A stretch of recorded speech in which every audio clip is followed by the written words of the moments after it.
Knowsley, home of the electric banana and the 24-hour cat. We invented French bread and the time-travelling telephone box. Our story begins in the year -3.5. In those days, televisions were for keeping your slippers in and nobody could be bothered to send a text message.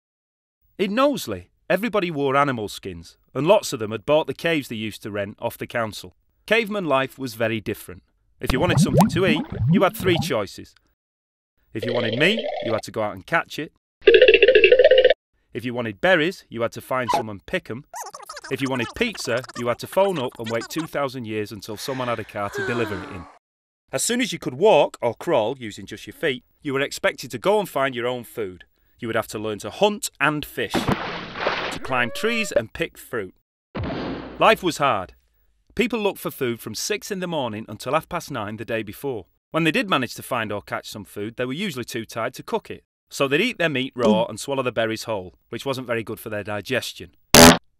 In the evenings, people would sit in their caves and put a big wobbly orange thing on top of some logs. This kept their caves warmed and stopped ferocious animals such as tigers, bears and squirrels from getting in. Until it went out. When one of the cavemen was eaten by a particularly vicious saber-toothed duck, the others decided to get together for a bit of a think. They needed something which would keep the tribe safe when the orange wobbly things had gone out. Someone suggested they could stop the wild animals getting in by putting a row of sharp wooden posts in the ground. They decided to call this new invention the row of sharp wooden posts in the ground, or fence for short. They realised the fence was also useful for stopping friendly animals such as sheep, goats and tadpoles from wandering off. The cavemen could now keep the nasty animals out, the friendly animals in, and also store their grain so it didn't get trampled on. One caveman noticed that some of the vegetables they stored dropped seeds, which grew roots and became vegetables which dropped seeds and grew roots. He collected these seeds and planted them in neat rows. Soon enough, there was always a fresh supply of fruit, vegetables and berries. He had become the world's first chartered accountant, or farmer, or something.